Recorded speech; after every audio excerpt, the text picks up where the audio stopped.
Հանրային հեռուստաընկերությունը հակաիրավական դաշտում գործունեություն ծավալող այսօր հեռուստաընկերություն է, որը սպասարկում է կոնկրետ քաղաքական շահեր,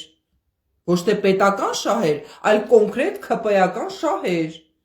Եվ եթե արդեն Նարեկ Կարապետյանին հրավիրում են Պետրոս Ղազարյանի մոտ հյուր, Նարեկ Կարապետյանն ինչ-որ շոու ծրագրեր է նկարահանում, որ ՔՊ-ականներն էլ կունենան աշխատանք, իրենք աշխատանք կստեղծեն, ՔՊ-ականների համար էլ աշխատանք կստեղծեն, մի մտածեք, անհոգ եղեք, այլևս պարզ է, որ հիմա էլ արդեն քիրվայությունը սկսվել է Նիկոլ Փաշինյան և ՔՊ-ի միջև, պայմանավորվածությունները ակնհայտ են։ Եվ հիմա ժողովրդին մոլորեցնելով նորից պիտի տանել հերթական կեղծ ուրեմն ընտրությունները իրականացնելու։ Այսպես, այս է իրադրությունը, ժողովուրդ ջան։ Եվ ես ձեզ ներկայացնում եմ այն իրադրությունը, ինչ որ առկա է։ Հիմա ես այսօր ու իմ եթերը կներեք, որ մի քիչ ժողովրդական լեզվով եմ խոսում այսպես, որովհետև դա իմ ոճը չի, իմ ոճը քաղաքակիրթ այսպես ձևաչափն է, բայց շատ հաճախ ես ստիպված եմ նաև այս ոճով խոսելու, որովհետև դա էլ ժողովրդականն է, որովհետև ժողովուրդը այդ ձևաչափն է ավելի իր համար ընդունելի։ Եթե այսպես ակադեմիական ես իմ քաղաքական մշակույթի տեսանկյունից միշտ խոսեմ, ժողովրդի համար դա կարող է այդքան ուրեմն ընդունելի չլինի։ Դրա համար որոշել եմ նաև մի քիչ էլ ժողովրդական ու այսպես լեզվով խոսեմ, որ այն հասարակ ժողովրդի ուրեմն հոգունել դիպչի իմ խոսքը։ Հիմա ժողովուրդ ջան, ես ուզում եմ ներկայացնել ձեզ Հայաստանի նոր քաղաքական մշակույթ կուսակցության արած անելիքները այս ուրեմն 2013 թվականից ի վեր։ 2013 թվականից հիմնադրվել է Հայաստանի նոր քաղաքական մշակույթ կուսակցությունը, երբեք մենք չենք մասնակցել որևէ ընտրության, որովհետև սկզբունքորեն մերժել ենք այդ ուրեմն ընտրակաշառքի խեղված, ուրեմն ոչ լեգիտիմ, կեղծված ընտրությունների ձևաչափը, մենք մեզ չենք պատկերացնել գնալ նստել, չգիտեմ, այն լիսկաների ու չգիտեմ ինչերի կողքին, այդ թափ տպուկների կողքին, մենք լուրջ մարդ ենք եղել եւ մեզ չենք տեսել այդ շրջանակներում, դրա համար չենք մասնակցել որևէ համապետական ընտրությունների, դրանից հետո ես մայրացել եմ եւ 6 տարի նվիրել եմ ինձ իմ տստեր խնամքին եւ դաստիարակությանը։ Հիմա 2025 թվականից ես վերադարձել եմ ուրեմն քաղաքականություն, բայց մինչ այդ ես ուզում եմ այսօր ձեզ ներկայացնեմ, թե չունենալով որևէ վարչական լծակ, չունենալով որևէ ֆինանսական լուրջ լծակներ, չունենալով որևէ տեղից գործարար շրջանակներից աջակցություն, լոկ միայն իմ միջոցներով, Հայաստանի նոր քաղաքական մշակույթ կուսակցության ինքնաֆինանսավորման շրջանակներում, ինչ գործունեություն ենք ծավալել մենք այս 13 տարիների ընթացքում, ինչ գործունեություն են ծավալել նրանք, ովքեր այսօր եկել են 300,000 աշխատատեղ, 20,000 չգիտեմ ինչ, եւ այլն նմանատիպ ուրեմն խոստումներ են տալիս ձեզ, կամ մնացած են շրջանակներ, ովքեր 8 տարի է ազգային ժողովում նստած են ժամավաճառությամբ են զբաղված գործող հանցավոր համակարգի ուրեմն շրջանակներում եւ ժողովրդին զբաղեցնում են ինչ-որ էժանագին կզվրտոցներով։ Հիմա ես ձեզ ներկայացնեմ, ինչ ենք արել մենք, ինչ հսկայածավալ աշխատանք ենք կատարել, մենք որևէ լումա ուրեմն աշխատավարձ չստանալով, որևէ տեղից ֆինանս չունենալով, որևէ լծակ չունենալով, ժողովուրդ ջան, ու դուք արդեն դատողություններ արեք, որ եթե այս մարդը այսքան բանը արել է առանց այդ ամենի, բա պատկերացնում եք այս մարդը ինչեր կանի, եթե պետական լծակները լինի իր ձեռքին, եթե պետության բյուջեն լինի իր ձեռքին, եւ մնացած բոլոր ուրեմն ռեսուրսները լինեն իր ձեռքին, ինչեր կանի այս մարդը ժողովրդի համար, եւ այսպես շարադրեմ։ Ուրեմն հիմնադրումը Հայաստանի նոր քաղաքական մշակույթ կուսակցության հիմնադրումը եւ հիմնադրման նպատակները։ Հայաստանի նոր քաղաքական մշակույթ կուսակցությունը հիմնադրվել է 2013 թվականին կենսաբանական գիտությունների թեկնածու, մարդու իրավունքների պաշտպանության առաջամարտիկ Անի Ալեքսանի Զախարյանի որոշմամբ, այսինքն իմ։ Կուսակցության հիմնադրման նպատակը եղել եւ մնում է Հայաստանի Հանրապետությունում նոր քաղաքական մշակույթի ձևավորումը և զարգացումը,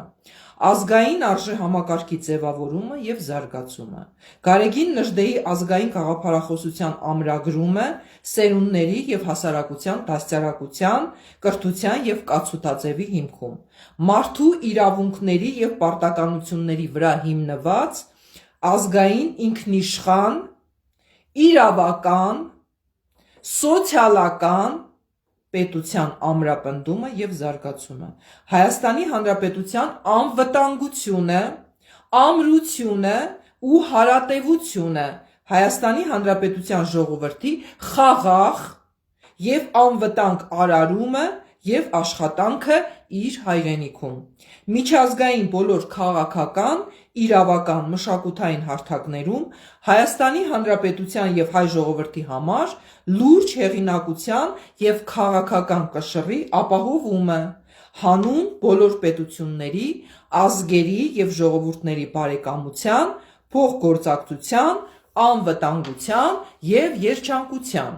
Ուզում եմ մի կարևոր հարց ուրեմն շեշտադրում անել, սիրելի ժողովուրդ, երբ որ մենք խոսում ենք ինչ-որ մի պետության ղեկավարի մասին, այդ պետության ղեկավարը կարող է լինել շատ վատը, կարող է մեր ազգային շահերի դեմ ամեն ինչ անել, բայց մենք պետք է հասկանանք, որ դա այդ օրվա ղեկավարությունն է և ոչ այդ պետության ժողովուրդը, այսինքն մեր թշնամանքը պետք է լինի ոչ թե այդ ժողովրդի նկատմամբ մեր հակազդեցությունը, այլ պետք է լինի այդ պետության ղեկավարության հանդեպ, որը փորձում է ոտնահարել Հայաստանի Հանրապետության ու հայ ժողովրդի շահերը, ու այսուհետ մենք ինչ-որ անհետեթ, չգիտեմ, թշնամանք չծնենք այն ժողովուրդների հանդեպ, ովքեր ոչ մի մեղք չունեն, մենք էլ տեսնում ենք նորմալ արժանապատիվ ժողովուրդ ենք, բայց մեր ղեկավարը ղեկավար չի, ինչ անեն, մեզ մեղադրեն դրանում, ինչ-որտեղ այո ժողովուրդն է մեղավոր, որ դրան մինչև այսօր պահում ենք, ուրեմն այստեղ ժողովրդի խնդիրը չի, այլ օրվա ղեկավարության խնդիրն է։ Հիմա թվարկեմ Հայաստանի նոր քաղաքական մշակույթ կուսակցության ձեռքբերումները այս տարիների ընթացքում։ Առաջին, սիրելի ժողովուրդ, Հայաստանի նոր քաղաքական մշակույթ կուսակցության գործունեության շնորհիվ Հայաստանի Հանրապետության ժողովուրդը սկսեց թոթափել ստրուկի հոգեբանությունը, որը արմատավորվել էր տասնամյակների ընթացքում տարբեր քաղաքական ղեկավարությունների ձևավորած հակաժողովրդական քաղաքական համակարգերի և բռնաճնշումների արդյունքում։ Ես այն երիտասարդ կինն եմ եղել, ով միայնակ ձեռնոց էի նետել Սերժ Սարգսյանի հանցավոր ուրեմն համակարգին։ Եվ ժողովուրդը, որ ասում էր, մեզանից ոչ մի բան կախված չի, մենք ինչ կարող ենք անել։ Իմ պայքարի շնորհիվ մենք ժողովրդին կարողացանք ասել, որ ամեն ինչ քո ձեռքերում է, ինչ է նշանակում դու ոչինչ չես կարող անել։ Սա ժողովրդավարական համակարգ է, դու ես ընտրություն կատարողը, դու ես որոշողը, դու ես քո երկրի տերը։ Երկրորդը, Հայաստանի նոր քաղաքական մշակույթ կուսակցության գործունեության շնորհիվ ամրապնդվեց ժողովրդական պայքարի ոգին և սկսեցին ձևավորել ազգային նպատակներ։ Մինչ այդ ազգային նպատակներ չկար այս երկրում, կար Սերժիկի կլան և Քոչարյանի կլան, ազգային նպատակներ այս երկրում չկային։ Ժողովրդական գիտակցության մեջ ամրապնդվեց գիտակցությունն առ այն, որ Հայաստանի Հանրապետության իշխանությունը պատկանում է ոչ թե պաշտոնյաներին, այլ ժողովրդին, և որ ժողովուրդն է իր երկրի տերը։ Ժողովրդի հոգեբանության մեջ ամենօրյա աշխատանքով սերմանվեց, կներեք զանգ է գալիս, իր երկրի տերը և ոչ ստրուկը լինելու հրամայականը, ձևավորելով մենք ենք տերը մեր երկրի կարգախոսը։ Այդ կարգախոսի հեղինակային իրավունքը պատկանում է ինձ, հարգելի հայրենակիցներ, որը դարձավ նաև համաժողովրդական կարգախոս։ Ձևավորվեցին տարբեր նախաձեռնություններ, որոնք գործում էին մենք ենք տերը մեր երկրի կարգախոսի ներքո։ Երրորդը, սիրելի ժողովուրդ, Հայաստանի նոր քաղաքական մշակույթ կուսակցության գործունեության շնորհիվ հավուր պատշաճի արժևորվեց մշակույթի դերը պետության գործունեության և զարգացման մեջ։ Արժեզրկված ազգային մշակույթը առաջ մղվեց և մշակույթը դարձավ պետության դեմքը և զարգացման առաջնահերթ ոլորտը։ Ես հիշում եմ Սերժիկ Սարգսյանի եւ Հասմիկ Պողոսյանի օրոք կառավարման սկզբում մշակույթի մասին խոսք անգամ չկար։ Մշակույթի արժևորման մասին խոսք անգամ չկար։ Ազգային մշակույթի ուրեմն արժևորումը պետական քաղաքական համակարգ ուրեմն մցրել է Անի Զախարյանը եւ Հայաստանի նոր քաղաքական մշակույթ կուսակցությունը իր ամենօրյա աշխատանքով։